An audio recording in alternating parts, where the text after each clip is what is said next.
I found myself in a recent dark moment where I was watching a Steven Crowder video titled, "Change My Mind, Trump is Not a Fascist." Louder with Crowder. You're not allowed to come into this country illegally, and you should be deported if you do. What about the refugees? I said I'm not talking about if the enter immigrants. illegally, I'm talking if they about enter the illegally, refugees. they're to be deported. They're and illegal if immigrants. They are. Ugh. For those unfamiliar with Steven Crowder, he's a conservative comedian with a dreadful online talk show where he tries, and usually fails, to present the news of the day. A popular segment on Crowder's YouTube channel, Change My Mind, features Crowder setting up a small table and taking on all comers across a number of topics. The concept here is for Crowder to be challenged on an idea to see if his mind can be changed. Before the first of these he hosted, he had this little segment describing what he was trying to do. So it's important, this isn't about just a debate or a highlight reel. The point to this exercise is to actually get people to question their own point of view and see if their argument is rational. And maybe at the end of it, they'll end up changing their own mind. By using the equivalent of throwing a dart at the phone book, he's putting the onus on whoever happens to be walking by to defend all sorts of ideas.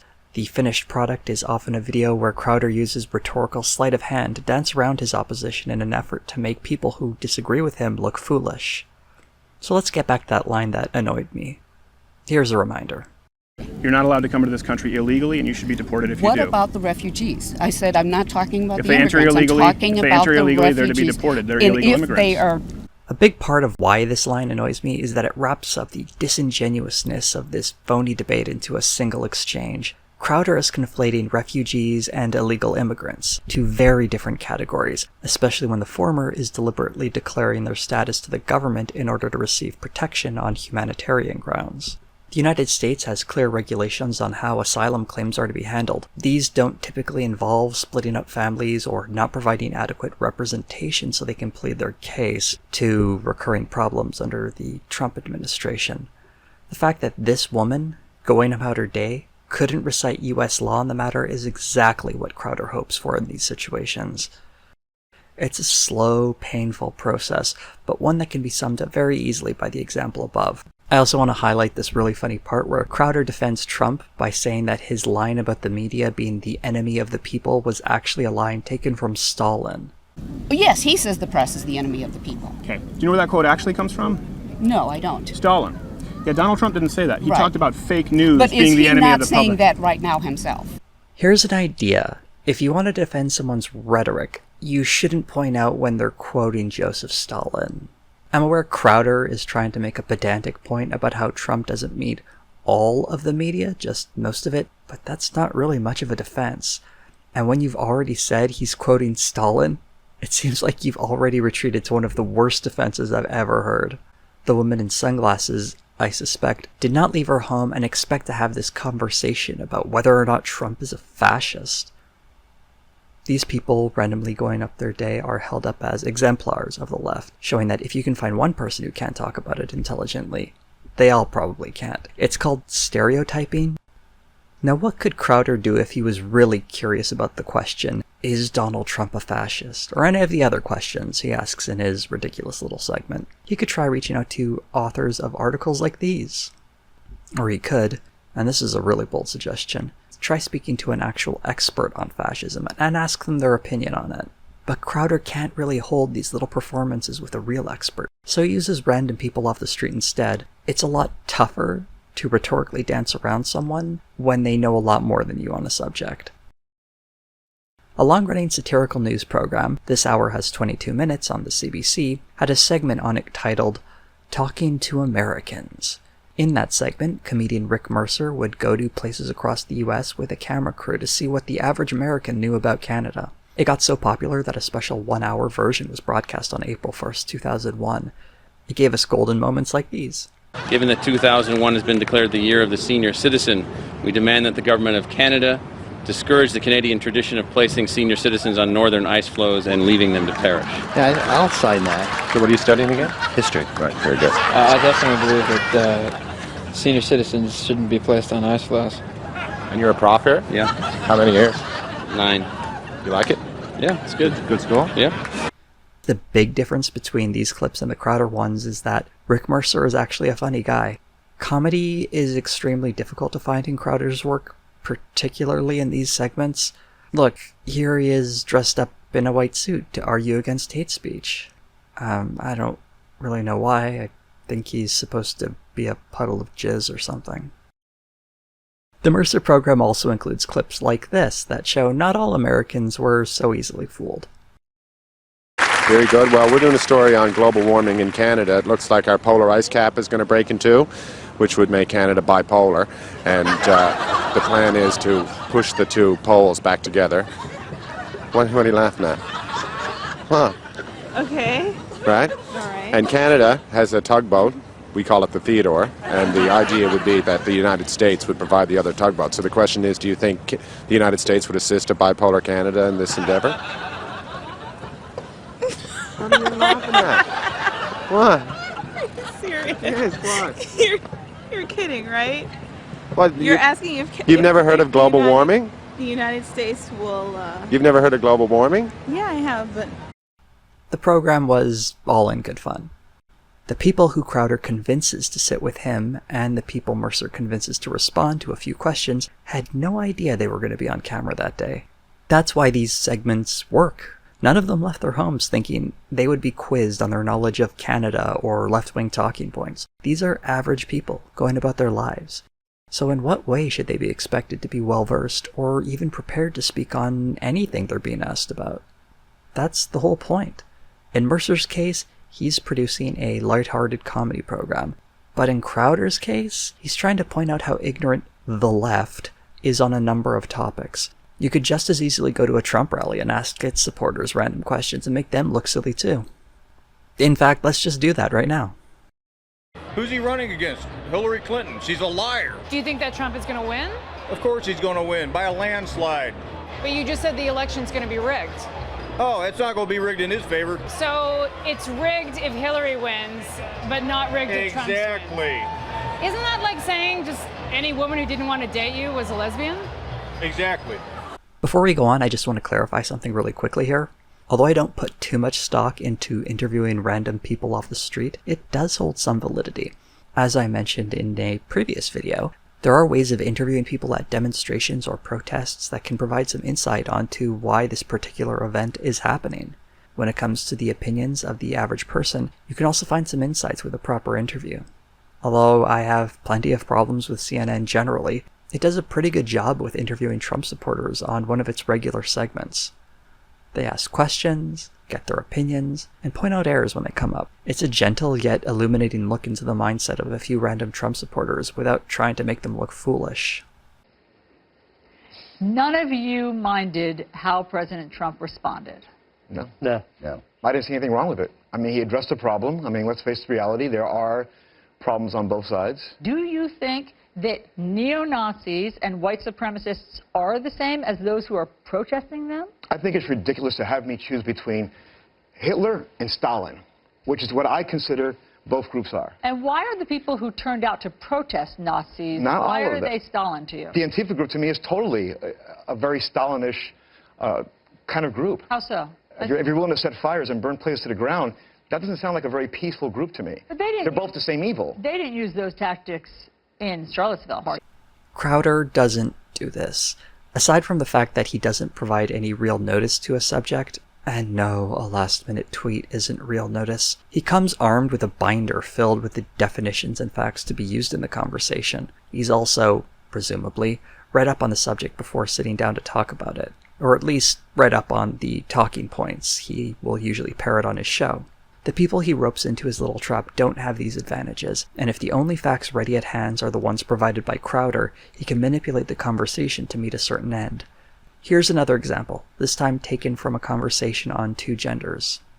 It's the idea that there have been different genders outside of man-woman for centuries. Okay, how so? Yeah, India. India. In Sure. India, you know, they have third gender. Native American cultures, they have third genders. Sure. In ancient Egypt, they had third genders. Okay. You know, so it's a very Western idea to say that there are only two genders and that this whole thing is a new idea changing our Well, culture, you know what else changing is a our very society. Western idea? So it seems to me your presupposition there, correct me if I'm wrong, is that because other cultures have done this, there's a precedent.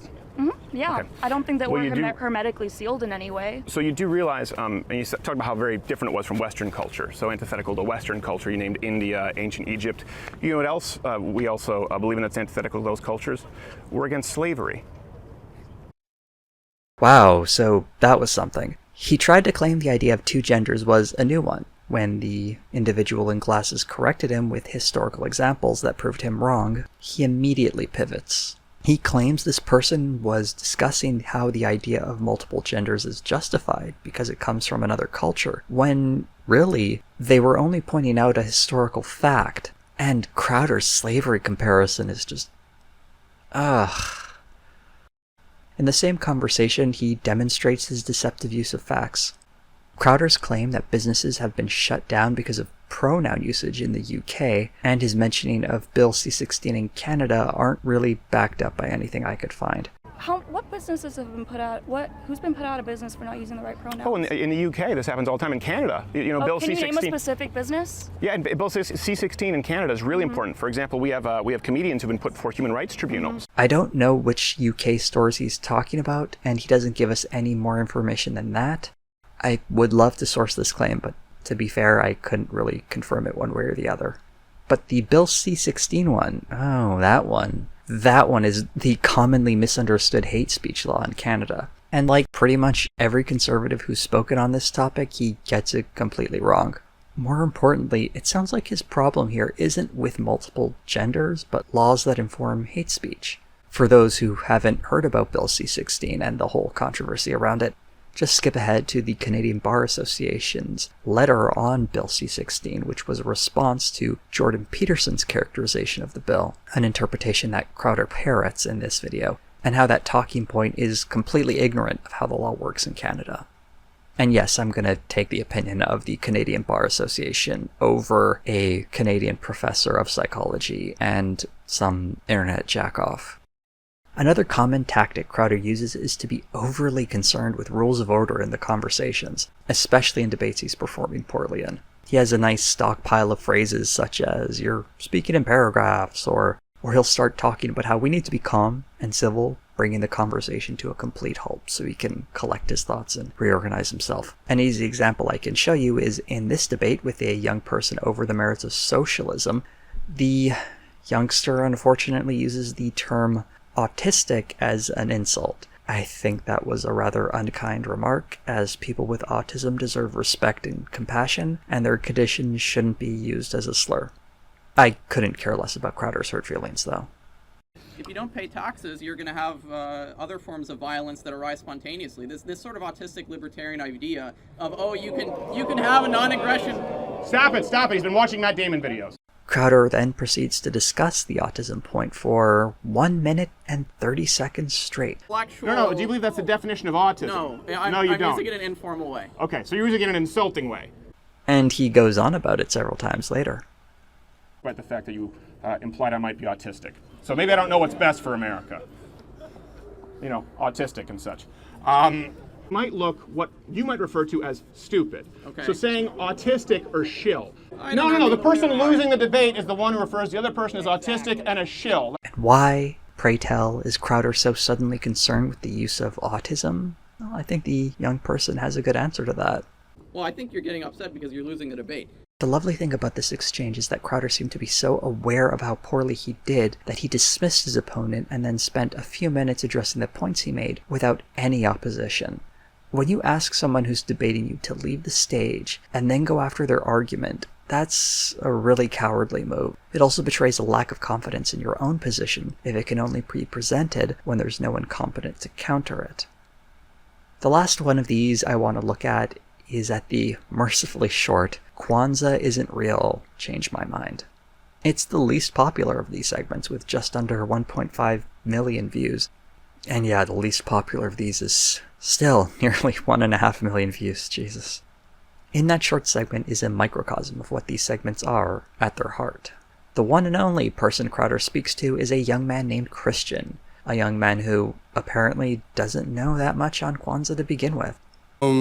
Firstly, I should say I'm not very educated on Kwanzaa, but I'm more... Do you celebrate Kwanzaa? No, I don't. So why are we having this conversation? We find out over the next few minutes as Crowder rambles on about how much better Christmas is than Kwanzaa and how the founder of Kwanzaa is a dangerous far-left Marxist.